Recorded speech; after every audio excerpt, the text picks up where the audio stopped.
The night Ethan Carter finally realized he was in love with his boss was the same night he decided he could never allow himself to look her in the eyes again. It happened in the quiet hallway of a glass office building in Chicago, long after the other employees had gone home. The lights were dim, the city outside glowed with cold blue reflections, and the silence between them felt heavier than anything Ethan had ever carried in his life. His boss stood only a few feet away from him, confused and hurt, asking a question that pierced straight through his guarded heart. "Why won't you look at me?" Before the story continues, if you believe in kindness, second chances, and the power of unexpected love, take a moment to like this video, comment where you're watching from, share it with someone who believes in hope, and subscribe to the channel for more emotional stories like this. Your support helps keep stories like this alive. Ethan Carter was not the kind of man life had been gentle with. At 32, his days began before sunrise and ended long after dark. Every morning he woke up in a small, aging apartment on the south side of Chicago, where the paint on the walls peeled slightly and the heater rattled during cold nights. But to Ethan, it was more than an apartment. It was home for him and the most important person in his life, his 6-year-old son, Oliver. Oliver had curly brown hair, endless questions about the world, and a smile that somehow made every exhausting day worth it. Ethan had raised him alone ever since Oliver was a baby. The boy's mother had walked away when life became too difficult, leaving Ethan with nothing but a crying infant and a promise he made to himself. His son would never feel abandoned again. To keep that promise, Ethan worked harder than most people he knew. During the day, he worked as an assistant operations manager at a rapidly growing tech company in downtown Chicago. The job wasn't glamorous, but it paid enough to cover rent, groceries, and Oliver's school supplies. At night, Ethan often drove for a rideshare service just to make sure there was always food on the table. Sleep was a luxury he rarely allowed himself. His boss, Rebecca Lawson, was everything Ethan believed he could never reach. She was the CEO of the company, brilliant, confident, and widely respected across the business world.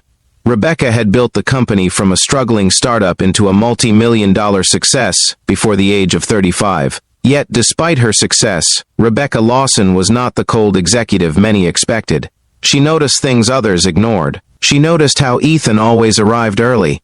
She noticed how he skipped lunch to finish work. She noticed how sometimes he looked exhausted but never complained. And eventually, she noticed something else. She noticed the small framed photo on Ethan's desk, the one of a little boy with bright eyes holding a toy dinosaur. That was the day she learned Ethan was a single father. Over the months that followed, Rebecca began paying more attention to him. At first, it was simple curiosity. Then it became admiration. Ethan had a quiet strength about him, a determination that didn't demand recognition but earned it naturally. He never asked for sympathy. He never asked for favors. But Rebecca could see the weight he carried. And somewhere along the way, something inside her heart began to change. For Ethan, the change happened slower and more painfully. At first, he simply respected Rebecca as a boss. She was fair, intelligent, and surprisingly kind. But over time, their conversations grew longer. Sometimes they talked about work, sometimes about books, sometimes about life. Rebecca laughed more around Ethan than anyone else in the office, and Ethan began to realize something dangerous. He liked hearing her laugh. But liking his boss wasn't just complicated, it felt impossible. Ethan knew the difference between their worlds. Rebecca lived in a modern high-rise overlooking Lake Michigan. Ethan lived in a 2-bedroom apartment above a laundromat. Rebecca traveled to conferences in New York and Los Angeles. Ethan worried about whether his paycheck would stretch until the end of the month, and most importantly, Ethan had Oliver. Everything in his life revolved around his son. There was no space for complicated feelings. So when Rebecca began finding reasons to stop by his desk more often, Ethan started avoiding eye contact. At first, Rebecca thought it was stress. Then she thought maybe she had said something wrong, but the distance only grew. Until finally, one late evening in the nearly empty office, Rebecca walked into the hallway where Ethan was gathering his things to leave. The question she asked carried confusion, frustration, and something much deeper. Why wouldn't he look at her anymore? Ethan stood frozen, staring at the floor tiles beneath his shoes. The silence stretched painfully between them. Then he finally spoke. He told her the truth he had been trying to bury for months. He told her he was a poor single father who could barely balance work, rent, and raising a child alone. He told her that people like her lived in a different world than people like him. And he told her that looking into her eyes had started to make him feel something he had no right to feel. Love. But love, Ethan believed, was a luxury he couldn't afford. So he had chosen distance. Rebecca listened without interrupting. When he finished, the hallway felt even quieter than before. But instead of walking away, Rebecca stepped closer. For the first time in weeks, Ethan finally forced himself to look at her. What he saw in her eyes shocked him. There was no pity there. Only understanding. Rebecca had built her empire alone. Her parents had died when she was young, and every achievement she had earned came from years of sleepless nights and impossible decisions. Success had surrounded her with people, but loneliness had followed her everywhere. And in Ethan Carter, she had seen something rare, someone genuine, someone strong in a way money could never buy. That night, Rebecca told Ethan something he had never expected to hear. She didn't care about the difference in their bank accounts. She didn't care about titles or social expectations. She cared about the man who woke up every day to raise a child with love and sacrifice. The man who refused to give up. The man who had the courage to say he couldn't love her because he was afraid of failing the people who depended on him. For the first time in years, Ethan felt something unfamiliar inside his chest. Hope. But hope scared him almost as much as love. Weeks passed after that conversation. Nothing dramatic happened overnight.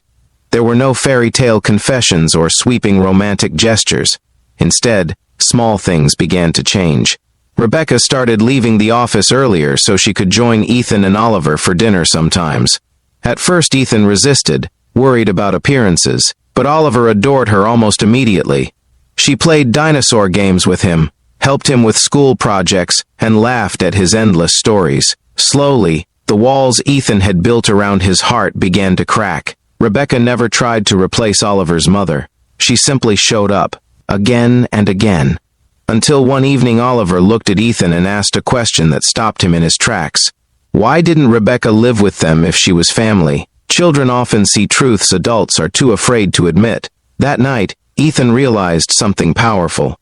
Love wasn't something that took away from his responsibilities. Real love made them stronger. Years later, when people asked Rebecca Lawson how she met her husband, she always smiled and told the same story about a quiet man who refused to look her in the eyes because he believed he didn't deserve happiness, and how that man eventually learned something important. That love doesn't belong only to the rich or successful.